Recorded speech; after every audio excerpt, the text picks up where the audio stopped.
Good morning. I'm Emily Hanger of Taproot Acupuncture, and this is my mini course, Intro to Crystals, How to Choose Stones for Healing. The main points of this course are as follows. 1, to understand why you feel drawn to crystals and stones, and 2, how they can help you heal. The first part of this mini course will be a lecture, and then the second part will be a demonstration where you'll be invited to connect with a crystal and participate in a meditation to start to understand and create relationship with that stone or crystal. So what can you expect in this course today? This course will help you create relationships with stones and begin to understand their unique gifts and how they can awaken your own. We will cover the basic philosophies of Taoist stone medicine, how stones communicate and hold energy, and create simple tools and rituals to help you begin to connect with them. We will also talk about why you might feel drawn to work with stones and how this connection can help you on your own healing journey. Who am I and how did I come to work with stones? For those of you who don't know me, my name is Emily Hanger. I'm an acupuncturist and a Taoist stone medicine practitioner. I studied classical Chinese medicine at the National University of Natural Medicine in Portland, Oregon. This is a 4-year master's program that I stretched out to 5 years because I wanted to study lots of different things. I graduated with a degree in acupuncture and a master's of science in Oriental medicine. After school, in my search for continuing education credits, I discovered Sarah Thomas, who is an acupuncturist and stone medicine practitioner in Asheville, North Carolina. Her school is called the Upper Clarity School of Stone Medicine. She has studied extensively with Jeffrey C. Yuen, who is an 88th generation Taoist priest in the Jade Purity lineage. He also has a school called Taoist Traditions in Asheville, North Carolina. I've been drawn to stones since I was a child. One of my very first memories from childhood was finding a quartz crystal geode in a dry riverbed. I was on a school field trip in kindergarten, and we were out in nature, and we were walking through a dry riverbed.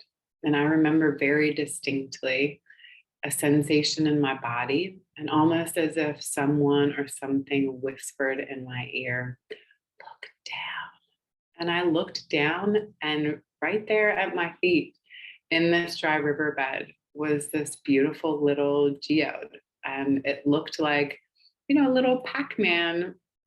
So very circular on the outside, but it had like the little ridges of the tiny little stalactites and stalagmites of quartz crystal. And I just remember being blown away, even as a little kid, in awe and wonder that I might be guided to find something like this. And it was very special. And it's a memory that stayed with me since I was very young. What is Taoism and why is it important? Taoism is the Chinese philosophy and religion that focuses on living in harmony with the Tao. The Tao is defined as the way, and it is the source of everything and the underlying principle in reality. In general, Taoism focuses on action without intention, on compassion, humility, naturalness, and spontaneity. Taoism has a deep respect for the natural world and its rhythms. As humans, we attempt to be one with earth and heaven. In Taoist thought, every single thing is animated by a life force.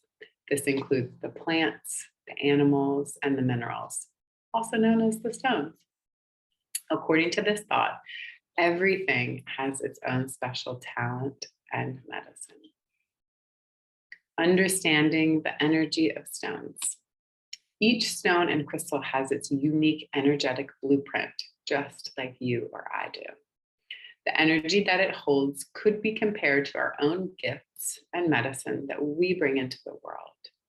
We are all naturally good at certain things, and that can depend on how our bodies and minds are wired. It is a similar concept for stones and crystals. A clue to understanding how each stone and crystal holds energy is to look at its makeup. Each stone and crystal has a certain mineral composition and structure. The minerals that come together make up a specific stone that can inform how they may work for you in your own healing journey. As an example, one of my favorite stones is hematite. When you pick up this stone, it's heavy in weight. And the reason behind this is that it has a high percentage of iron in its composition. And we all know that iron is heavy, it's a heavy metal. And so this stone is great for grounding you into the earth and into your body. Iron is also a big component in your blood. Therefore, hematite can be very helpful to work with any blood or menstrual issues. The structures of stones and crystals can also inform the medicine they hold. For example, part of the crystalline structure of quartz is hexagonal. A hexagon has 6 sides, and these 6 sides come together to a point. You can look through the lens of numerology to help you understand the qualities or energetics of quartz. 6 is the first perfect number in numerology. This is a mathematical term meaning that 6 is both the sum and products of its factors. For example, 1 plus 2 plus 3 equals 6. Also, 1 times 2 times 3 equals 6. Perfect numbers are known for being harmonious and stable, and these are also the characteristics of the number 6 and of quartz crystals. How stones communicate. Stones communicate in a subtle but powerful way. When you're first beginning to get to know them, it may be like an awkward teenage interaction where you feel really uncomfortable getting to know them because you might not feel like you know what you're doing, and that's okay. The important thing is to focus on staying curious and open to creating a relationship with them. As we covered in the discussion about Taoism, each being in the natural world is animated by a life force, and stones are no different.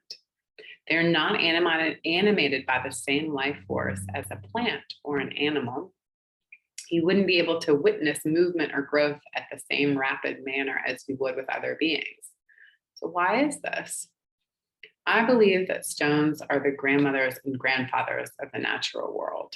For example, a naturally forming quartz, not one that's subjected to certain conditions in a lab in order to form, can take years and years to form. This is such a slow process. So they have been around for a longer time than most things in the natural world. Therefore, they have the ability to gain wisdom and see many things in their time here.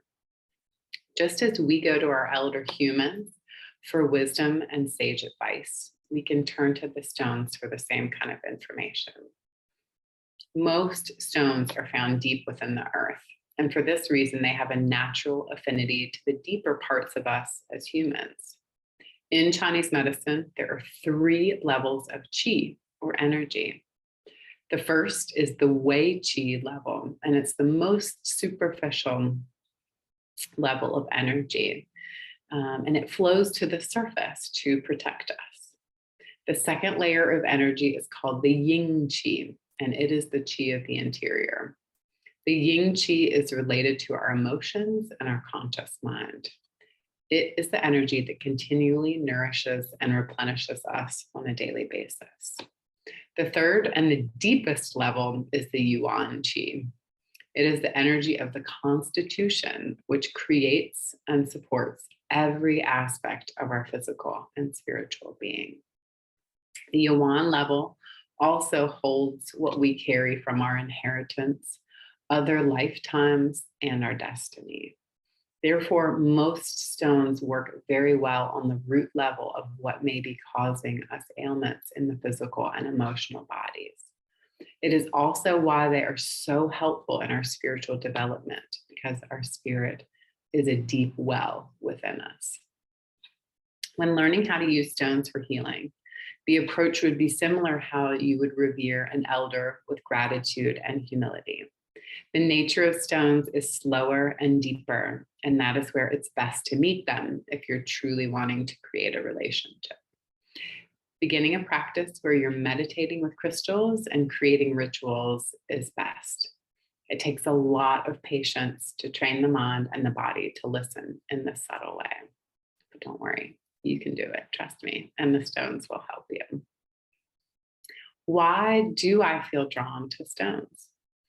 Just like the stones, we are all unique in our own ways and have gifts to bring to the world. Some people may have an affinity to plant medicine, but others, like you, may have an affinity to stone medicine. These are a few reasons that I've suggested, but there are many reasons that you'll discover on your own as you create relationship with stones and crystals. Here are a few reasons that I suggest that you may be drawn to stones. 1, there is a desire in you to heal on a deep level. 2, you're ready to uncover your gifts and talents.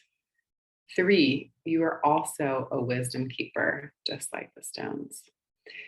4, you are being asked to slow down and learn to listen in a quiet way. And 5, you are ready to evolve spiritually, emotionally, and physically.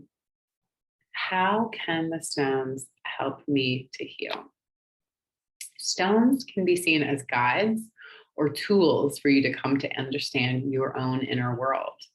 This inner world holds clues to the physical, emotional, and spiritual parts of yourself.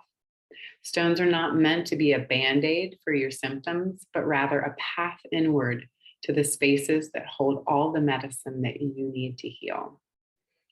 If you begin to let stones help you, the possibilities of reaching wholeness and wellness are amplified. All beings in the natural world hold unconditional love for humans and want us to succeed. Creating deep reverence and relationship with stones could be one of the best decisions that you make in your life. The best way to proceed is to be open to the possibilities and approach stones with a curious and playful heart.